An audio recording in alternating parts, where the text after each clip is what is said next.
प्रेम जीवनर सबुठारु सुंदर और मूल्यवान अनुभूति किंतु समस्त प्रेम शेष में सफल हो न थाए।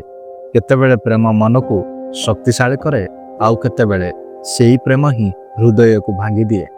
भांगी जाइथिबा प्रेम केवल विच्छेद कहानी नुहे, यह निजको खोजिबार एक यात्रा।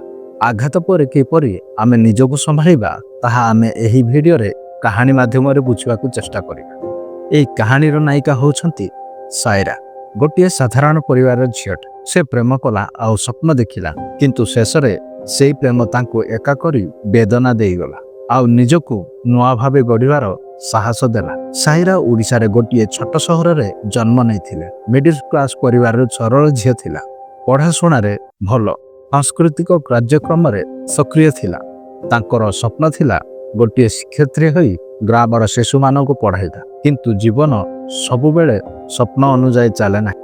तांको जीवन रे प्रेम आसिला। आदित्य सहर रे पढ़ुथिबा स्मार्ट आत्मविश्वासी युवक दुई जनक मित्रता धीरे धीरे प्रेम रे परिणत हैला। से माने स्वप्न देखिले, जीवनर गभीरता बुझिले। एमिति लागिला सेमानकर प्रेम समस्त दुख को दूर करिदेबो। से माने सांगरे स्वप्न देखिले, सांगरे बुलिबे, गोटे छोट घर तलिया पाई मध्ये स्वप्न देखिले। पढ़िबा, काम करिबा आउ आम जीवन को सार्थक करिबा। आदित्य सबुबेले कहूथिला, सायरा तुमे मो जीवनर शक्ति, तुम बिना मु असंपूर्ण।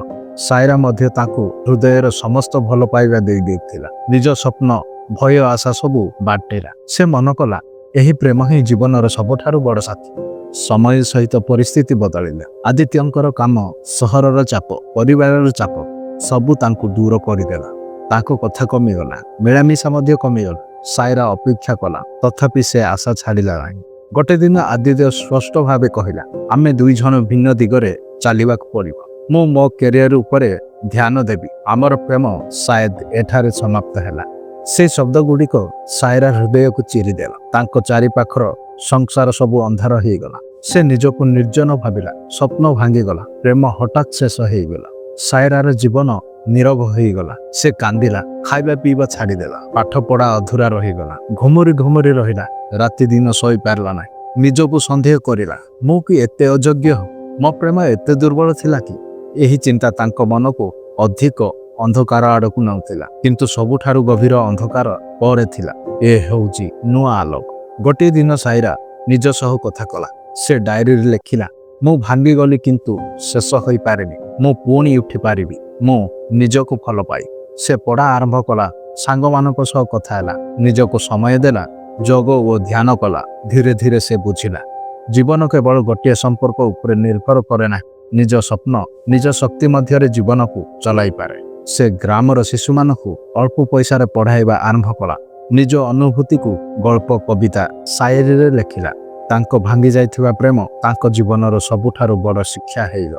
पुणी सायरा एठी निजर वेदना लेखुछंती, तो स्मृति रे मु हारिगली, मो सपन रे मु बुड़ी गली। तुमे दूरे चालीगल मध्य मो हृदय रे तुमे थिलो। भांगी जाइछि मो प्रेम, किंतु मो निज सह पुणी गढ़ी उठी। एही कविता से निज डायरी रे लेखिले। से जानिला निज वेदना को कला रे परिणत करिले। से वेदना मध्य शक्ति होई गए। मास चालीगला। सायरा निज जीवन को नुआ आलोक देला। से स्कूल रे शिक्षयित्री हेइयो। शिशु मानक हस तांको शक्ति देला।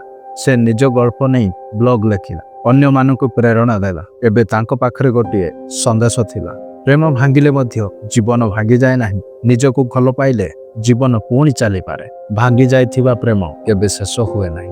जंत्रणा को ग्रहण कले मन शक्तिशाली हो जाए। निज उपरे विश्वास रखिले जीवन पुणी गढ़ी पारिबो। संपर्क शेष होई पारे, किंतु स्वप्न शेष हुए नाही। निज जंत्रणा को साहस रे परिणत कले आमे अन्य मानक प्रेरणा देई पारि। मु थिली गोटे भांगी जाइथिबा झियो। प्रेम मते भांगी देइथिला, किंतु मु शिखिगली भांगी जीवा शेष नुहे, एहा नुआ आरंभर संकेत। जे प्रेम मते छाड़ीगला से मते शक्तिशाली कला। मु निजको फल पाइली। निज स्वप्न को पुणी जीवित कले। आज मु अन्य मानक पई आलोक। आज मु अन्य मानक पई आलोक। मो वेदना मोर शक्ति। मो जीवन गोटे साक्षी। भागी जाइथिबा प्रेम मो मध्यरे जीवन को नुआ दिग देई पारे।